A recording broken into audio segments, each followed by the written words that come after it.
틀려 있고, 4번에 수요 공고의 탄력성 중에 1번에 이제 가격 탄력성은 가격이 변화할 때 수요량이 얼마나 많이 변하는가를 측정하는 건데, 지금 가격이 10% 하락을 했다. 가격이 하락하면 당연히 수요량은 증가하겠죠? 근데 수요량은 5%가 증가했어. 그럼 가격이 하락하면 하락분이 마이너스 값이고, 수요량이 증가하면 증가분이 플러스 값이니까, 원래대로 계산하면 이건 음수가 나오죠. 분모 문제의 부호가 반대니까. 가격 탄력성은 항상 절대값으로만 계산한다. 절대값이니까. 부호의 부호도 양수하고 똑같으니까 이거는 10분의 1, 2분의 1이죠. 그러니까 탄력성이 0.5가 되겠고, 탄력성이 0.5로 1보다 적다. 이때를 비탄력이라는 거지, 그지? 그러니까 1번 지문은 수요는 비탄력적이죠. 탄력이 아니고, 그지? 그리고 두 번째, 주구용하고 상고음용기는 뭐가 더 탄력적? 주구용이 탄력적이죠. 그럼 탄력적일수록 곡선은 완만하니까 완만하면 기울기가 작다 그래야 되겠지. 그러면 이게 3번, 4번 지문 이 지문이 시험에 안 나오는 경우는 없어요, 그지? 항상 수요나 공급이 완전 탄력이다. 완전 탄력일 때는 뭐가 변하지 않는다. 가격, 균형 가격이 항상 불변이 되는 거고, 그리고 수요나 공급이 완전 비탄력이다. 곡선이 수직선이라서 완전 비탄력이면 뭐가? 거래량이 항상 불변이 되는 거죠. 그리고 가격은 항상 언제 변화폭이 커진다고? 탄력이 아니고 비탄력. 언제나 가격은 비탄력적일수록 변화가 크게 나타나요. 그러니까 비탄력적이면 상승할 때도 크게 상승하고 하락할 때 크게 하락하는 거잖아, 그지? 그러니까 4번은 지금 완전 비탈이면 수요가 증가든 감소하든 간에 거래량이 증가할 수가 없고, 완전 비탈면 항상 량이 불변이라 거래량은 변하지 않는다 그래야 되겠지, 그지? 그리고 5번에 이제 공급이 증가하면 당연히 공급이 증가할 때는 가격이 어떻게 돼? 하락하잖아요. 공급이 증가하면 균형량만 같은 반으로 공급이 증가하면 가격은 반대로 하락, 양만 증가하는 거죠. 근데 가격이 하락하지만 언제 더 크게 하락한다고? 비탄력일 때. 그러니까 비탄력져서 가격은 내리더라도 더 내린다 이 말이야. 항상. 4번은 맞는 말이고. 그다음에 5번에 소득 탄력성. 소득 탄력성은 소득이 변화할 때 수요량이 어떻게 변하는가를 측정해 가지고 어떤 제하가 정상제에 해당하는지 열등제에 해당하는지 중간제에 해당하는지 이걸 알아보는 지표죠. 근데 정상제는 소득과 수요가 무슨 방향? 소득하고 수요가 동일 방향으로 변하면 정상적이. 그러니까 소득이 증가할 때 수요량도 증가하거나 소득이 감소하는데 수요도 감소해. 이 소득하고 수요가 동일 방향으로 변하면 정상적이고 소득과 수요가 반대 방향으로 변한 게 열등제예요. 그러면 소득이 증가하면 수요량은 감소, 소득이 감소하면 수요량은 증가하겠지? 이게 열등제고, 중간제는 소득이 증가하든 감소하든 간에 수요량이 불변인 제한을 중간제라는 거죠. 이게 먼저 정리되어 있어야 되고, 그럼 정상률은 소득과 수요가 동일 방향이니까 이게 플러스면 플러스, 마이너스면 마이너스니까 이 분모 문제의 부호가 동일 보면 무조건 값이 양수가 나옵니다. 탄력성이, 그지? 열등계는 소득과 수요가 반대 방향이니까 이게 플러스면 이건 마이너스, 이건 마이너스면 이건 플러스가 되지. 그 분모 문제의 부호가 반대 보면 이건 무조건 음수야. 그냥 탄력성이 0보다 지금 마이너스가 나와야 열등계가 되는 겁니다. 그리고 중간재는 소득이 변해도 수요량의 변화가 없잖아. 분자의 수요량이. 그러면 이건 탄력성이 0이지, 그지? 그러니까 소득 탄력성이 양수다. 양수면 무조건 정상계라는 뜻이고, 소득 탄력성이 마이너스가 나와가지고 음수일 때 열등제가 되는 겁니다. 근데 지금 소득 탄력성이 0보다 작다 이 말은 뭐야? 마이너스는 거죠, 음수. 그럼 이건 당연히 열등제에 해당한다 그랬지. 중간제가 아니고. 중간제는 소득 탄력성이 0인 자가 중간제가 됩니다.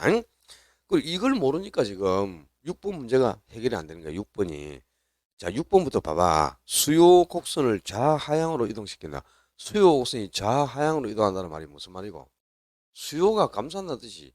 수요가 증가하면은 수요 곡선은 우측으로 이동하니까 수요가 증가했다. 수요가 증가하면 곡선이 어떻게 이동? 우상향 이동하는 거죠. 그지? 그리고 수요가 감소하면 수요 곡선이 좌측으로 이동하는 거니까 수요가 감소하면 수요 곡선이 좌측 아랫방향으로 좌하향 이동을 하는 거죠. 그럼 곡선이 좌하향 이동하는 요인, 수요의 감소 요인을 찾아라 이 말이야, 그지? 근데 단서를 거기 왜 주겠습니까? 다른 요인은 일정한데 해당 아파트의 수요의 소득 달성은 0보다 작다 그랬잖아요. 이 소득 달성이 0보다 작다 이게 뭐고? 열등제다 이 말이냐, 열등제. 그 열등제는 소득이 증가할 때 수요가 어떻게 돼? 감소한단 말이야. 그러니까 소득 증가할 때 수요가 감소하니까 수요는 좌하향 이동하겠네. 답이 1번이지. 열등제를 거기 왜 주겠어? 소득 달성이 보다 작다를. 이걸 이용해야 답이 나온다는 뜻 아니겠습니까? 단서를 주는 이유가. 이, 이걸 모르니까 이 답을 못 찾는 거지. 일반적으로는 이제 열등제가 아니고 정상제라면 소득이 증가하면 수요도 증가하죠. 근데 열등제는 소득이 증가할 때 당연히 수요가 감소합니다. 가격과 수요가 반대 방향이니까, 그지? 그래서 답은 1번이 되는 거고요. 그리고 아파트 대신 투자할 수 있는 대체 투자 시장이 주식이나 예금 시장이 있는데, 주식 예금 시장이 불황이라면 아파트 사러 오지. 아파트 수요가 증가하는 요인이고, 또 소비자들은 가격 상승이 예상되면 가격이 상승하기 전에 미리 사두고자 하잖아요. 그지? 그래서 수요가 증가한단 말이야. 가격 상승에 대한 기대감도 당연히 수요가 증가하는 요인이고, 이자율이 하락하거나 금리가 인하돼도 금융 조건이 완화된 것과 이건 당연히 수요가 증가하는 거죠. 그리고 5번 찍으면 절대 안 되지. 보완제는 가격과 수요가 무슨 방향? 반대 방향. 그럼 보완제 가격이 하락하면 수요는 증가해야지. 대체제는 가격이 상승할 때 수요가 증가하죠. 가격과 수요가 동일 방향이니까, 그지? 근데 보완제는 가격과 수요가 반대 방향 아닙니까? 그럼 보완제 가격 하락하면 당연히 수요는 증가해야지. 수요가 어떻게 감소해? 찍을 지문이 없잖아, 지금 1번 말고. 다른 건 다 수요가 증가하는 요인인데, 그지? 그 소득 달성이 0보다 작다. 이걸 지금 해결을 못해서 이 문제도 틀리는 거고. 그다음에 5번에 지금 임대료가 10% 인상됐을 때 수요량이 5% 감소했어요. 그럼 잘 봐. 임대료가 상승, 가격 상승하면 당연히 수요량은 감소하는 게 수요 법칙이지, 그지? 근데 가격이 상승했을 때 상승 부분 플러스 수요량이 감소하면 감소 부분 마이너스지만 이거는 절대값으로 가격 상승 구하니까 그냥 2분의 2죠. 10분의 5니까, 그지? 그러니까 당연히 가격 달성이 0.5고 이때를 비탄력이라는 한 1보다 적으니까 그럼 1번에 그 5번 문제 수요의 가격 달성은 2가 되어 탄력이 아니고 0.5가 되어 비탄력적이다. 그래야 되겠죠? 그러면 이제 그 수요가 비탄력이라는 말은 뭐야? 임대료가 아무리 변해도 수요량에 변화가 안 생긴다는 뜻 아닙니까? 그지? 수요량이 변하지 않아요. 만약에 임대료가 10% 상승했을 때 수요량이 20% 감소해버리면 가격보다 수요량이 훨씬 많이 변하죠. 그럼 탄력성이 1보다 크고 이때는 이제 탄력이라는데 탄력일 때는 그 수요자들이 임대료 상승에 대해서 민감하게 반응한다는 뜻입니다. 민감하게 반응하니까 수요량을 확 줄여버리잖아요.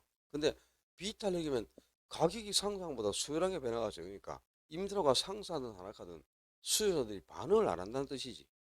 민감하지 못하다, 즉 둔감하게 반응한다는 뜻이란 말이에요. 그러니까 2번이 옳은 지문이라고. 임대료가 상승해도 수요량이 별로 안 변했잖아요. 수요량의 변화가 적다는 말이 임대료가 상승해도 민감하게 반응하지 못한다 이런 뜻이죠. 그지? 그러니까 수요량의 변화가 없는 거지. 그래서 답은 2번이고. 그리고 이 3번도 찍으면 안 되는 게 수요의 달성이 1보다 클 때 또는 1보다 적을 때 1일 때 어떻게 해야 수입이 증가한가? 이게 뭐 필연적으로 정리가 돼 있어야지. 수요의 달성이 1보다 커서 수요가 탄력할 때는 가격을 어떻게 해라? 인하해야 돼, 인하. 임대료를 인하해야 수입이 증가하지. 반대로 이제 수요의 달성이 1보다 적다? 그때는 임대료를 인상해야 수입이 증가하지 않습니까? 그지? 이거 다 모릅니까? 알고 있는 거잖아. 그리고 탄력성이 1이 될 때는 임대료를 인상하든 일하든 간에 수입은 항상 어떻다? 불변이 된다. 이 세 가지 포인트 안 외우면 안 되죠. 그럼 이제 탄력성이 1보다 적어서 비탄력이니까 수요가 비탄력 때는 당연히 임대료를 인상할 때 수입이 증가하는 거지. 일하는 게 아니고, 그지? 임대료가 상승해야 수입도 증가합니다. 그리고 지금 수요가 비탄력이잖아. 탄력성이 1보다 적어서 비탄력일 때는 기울기가 완만한 게 아니고 가파른 거죠. 그지? 기울기가 완만하면 탄력. 기울기가 가파라서 곡선이 이렇게 그 수직에 가까울 정도로 가파른 형태를 볼 때가 비탄력이잖아. 그지? 완만하면 탄력인 거죠. 그리고 5번에 수요가 탄력 때 언제 수요가 탄력이 되는 거야? 대체재가 많을수록 수요가 탄력이죠. 지금 수요가 비탄력이니까 당연히 대체재는 적은 거지 많은 게 아니고, 그지? 대체재가 많다면 당연히 수요는 탄력 아닙니까? 수요를 탄력적으로 배합시키는 요인이 다 그것도 정리를 해야지. 대체재가 많을수록 수요는 탄력이다. 기간은 단기보다 장기일수록 수요가 탄력. 주구용이 상업용 공업보다 수요가 더 탄력. 용도가 다양할수록 수요가 탄력. 규제를 완화할수록 수요가 탄력. 소득이 높아서 고소득일수록 저소득보다 수요가 탄력. 또 신규주택이 중고주택보다는 수요가 더 탄력.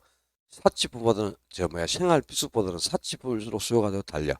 전체적인 부동산을 규모나 용도에 따라 세분하면 할수록 수요는 탄력적이다. 이 뭐 어느 정도 이 정도까지는 다 답이 나올 정도가 돼야지, 그지? 수요를 탄력적으로 변화시킨 요인. 대체재는 많을 때 수요가 탄력인데 지금 수요가 비탄력적이니까 당연히 대체세는 적은 겁니다. 이런 것도 별로 어려운 문제는 아니고 지금 4번이라든가 5번이나 6번 이런 거는 우리 시험 문제하고 똑같은 겁니다. 시험 문제하고 3번도 역시 마찬가지. 지금 시험에 나오는 형태가 이렇게 꼭 박스형으로 뭐 지문 5개 넣어놓고 그지? 옳은 것의 개수는 몇 개냐 또는 옳은 지문으로 올바르게 배열된 것은 이런 걸 찾아내는 게 요즘 유행이잖아 그지? 그래서 제가 계속 이렇게 박스형을 주는 겁니다. 그러니까 지문 한두 개만 알아갖고는 한 문제를 풀 수 없는 수준으로 문제가 나오니까 그게 대한 훈련이 돼 있어야 돼요. 문제는 제가 내는 문제가 그렇게 만만한 문제는 없어. 다 어려운데 요런 유형에 적응을 안 하면 시험에 대한 대비가 안 되기 때문에 계속 제가 문제 유형을 이렇게 주는 겁니다. 왜 7번에 가격 탄력성 계산한 것도 우리가 다 했잖아. 가격 탄력성도. 그럼 이제 이 정도 문제는 풀 수 있는 수준이 돼야 되고 지난주에 또 중간점을 이용한 탄력성 계산한 거 저번 주에 냈잖아 문제를. 그럼 오늘 당연히 이거 해결 안 하면 안 되잖아요. 자 6번 문제는 그지? 제가 우리 7, 8월 달에 풀었던 문제집 있지? 7, 8월 예상 문제집. 이 문제집이 7, 8월 달에 풀었던 예상 문제집이 그 2달 동안에 풀었던 예상 문제집이 우리 시험에 가장 근접해 있는 문제들로 구성되어 있다고 내가 누누이 그지? 시간 되면 예상 문제집 많이 풀으라 그랬거든. 근데 오늘 집에 가가지고 그 6번 문제도 있잖아. 우리 지금 풀었던 거 있죠? 소득이 증가할 때 수요 곡선이 좌하향으로 이동시킬 수 있는 요인. 요 6번 문제는 예상 문제 집에 가서 딱 펴봐요. 40페이지에 똑같이 나와 있어요. 응? 7, 8월 때 우리 풀었던 예상 문제 40페이지에 그대로 들어있습니다. 글자 하나 안 틀리고. 7, 8월 때 했던 거야. 근데 기억이 안 나죠. 그 다음에 또 7번 문제. 7번 문제는 집에 가서 예상 문제집 63페이지 펴보면 똑같이 나와 있어요. 글자도 하나 안 틀리고. 다 7월, 8월 달에 우리 풀었던 문제들이야. 있잖아, 거기에. 내가 뭐 어디 없는 거 낸 것도 아니고 안 한 거 낸 것도 아니야. 다 했던 거라니까. 근데도 기억이 없어. 그죠? 그치? 그러니까 이제 이 문제라는 거야. 지금 이제 가격이 임대료가 가격은 10만 원에서 얼마로? 10만 원에서 8만 원으로 하락을 했어. 그럼 가격이 하락하면 수요량은 당연히 증가하겠지. 수요량은 100제곱미터에서 150제곱미터로 증가한 겁니다. 근데 이 탄력성이 가격 변화율에 대한 수요량의 변화율. 근데 이 가격 변화율은 뭘 뜻해요? 원래 가격에서 가격 변동분이 얼마가 생기느냐. 이게 이제 가격 변화율이고 수요량의 변화율은 원래 수요량에서 수요량이 얼마나 변화가 생기냐. 수요량의 변동분. 이걸 뜻하죠. 그래서 이제 탄력성을 계산할 때는 원래 여기에 원래 가격, 최초 가격인 10만 원하고 여기도 최초 수요량 100을 넣어야 되는 거죠. 그지? 그럼 최초 값을 기준으로 하면은 여기에 원래 가격이 10만 원. 그리고 가격 변동분은 얼마고? 2만 원이 생겼죠? 그러면 수요량은 원래 수요량이 100이고 수요량 변동분은 얼마? 50이 변했잖아. 변동분은 그지? 그럼 계산하니까 요거는 20%고 그지? 가격은. 그다음에 수요량은 50%가 변했으니까 50 나누기 20 하면 얼마? 2.5란 말이야. 그지? 그래서 원래 이제 최초 값을 기준하면 달러서는 2.5가 나오는데 두 번째는 이제 중간점을 기준하라. 중간값을 기준하는 거는 가격 두 개의 중간. 가격 두 개의 중간은 9만 원이죠. 그걸 요 자리에 넣고 또 수요량 두 개의 중간을 구해서 100하고 150의 중간은 125죠. 그걸 이 자리에 넣어라 이 말이야. 여기에 이제 최초 값을 기준으로 하라 말은 최초 가격하고 최초 수요량이 여기 들어간다는 거고 중간값을 기준으로 하라 말은 가격 두 개의 중간값, 수요량 두 개의 중간값을 이 자리에 넣으라는 뜻입니다. 응? 그럼 가격 두 개의 중간은 얼마고? 9만 원이고 가격 변동분은 2만 원만큼 변했잖아. 그지? 그 수요량 두 개의 중간은 얼마? 125고 그 수요량 변동분은 얼마? 50이 변했잖아. 변동분은 그대로 들어가는 거예요. 여기 변동분은. 그럼 이래 놓고 이제 요거 계산할 때 분수 계산할 때 어떻게 하면 돼? 요 가운데 있는 두 개를 곱한 게 그지? 분모에 가는 거예요. 분모에. 그럼 맨 위하고 맨 위에 그 두 개를 곱한다. 그 값이 이제 분자에 가면 돼요. 그럼 요 두 개 곱하면 250. 그리고 50하고 9 곱하면 450이죠. 그럼 45 나누기 25면 이거는 1.8이란 말이야. 그지? 이렇게 구해도 되고 요거 비나율 구하고 요것도 배나율 구해서 나누면 또 되는데 원래 이렇게 분수 계산할 때 이렇게 하면 됩니다. 이것도 마찬가지. 요 두 개 곱하면 얼마고? 200이죠? 이게 분모에 가고 50하고 10을 곱하면 500이죠? 이게 분자에 가면 돼. 그럼 500 나누기 200이니까 2.5죠. 그지? 똑같이 이렇게 이제 가운데 두 개를 곱한 게 분모에 가고 맨 위하고 맨 밑에 그 두 개 곱한 게 분자에 가요. 이 분수를 계산할 때는 이런 형태로 계산하는 게 아주 쉽습니다. 그래서 최초 값을 기준으로 하면 2.5, 중간 값을 기준으로 하면 1.8인데 이 중간점을 기준으로 탄력성 구하는 것도 저번 주에 문제를 내줬잖아. 저번 주에 모의고사에 저번 주에 나왔었는데 지금 못 풀면 안 되겠지, 당연히. 그지? 그 다음에 8번에 경기 변동에 대한 설명으로 옳은 것은 몇 개나 그랬는데, 나머지는 여러분이 다 알아요. 근데